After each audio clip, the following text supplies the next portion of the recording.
top story this half hour. President Trump is set to meet with Chinese President Xi Jinping at Mar-a-Lago today. Joining me right now in a Fox Business exclusive is the co-founder and CEO of SOHO China. Zhang Xin is with us. Xin, great to see you. Good morning. Thank you so much for joining us. And they call you the woman who built Beijing. Flattering. Thank you. Because SOHO China has done incredible development throughout Beijing and Shanghai. That's right. We've done a lot of buildings in Beijing and Shanghai. So congratulations. Thank and I know that you also own lots of buildings here in the U.S. Well, no, small. Stakes, some stakes.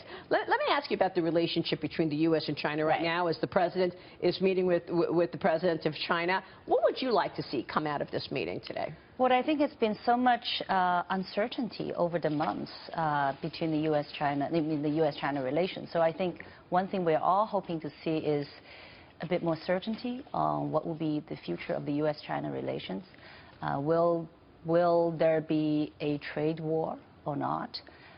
So that's something I think all the Chinese are watching and seeing. This is the first time President Xi and President Trump are meeting. Hopefully something positive would come out. So it is being talked about on the ground in China. You think that people understand the issues? I think people have been watching this so closely because first it came as a surprise when President Trump talked about dropping the one China policy. That has been the foundation for U.S.-China relations for the last, how many years, 30, 40 years.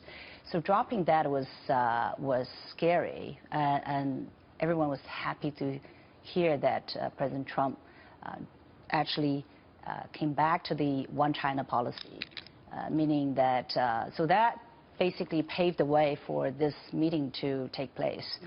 And now I think the focus is on North Korea, and more so for China is on the trade. How worrisome is the North Korea situation on the ground? I mean, is this also a subject that the people talk about and are worried about? Not so much in China, despite the fact that we're so close to North Korea. We're on the border of North Korea.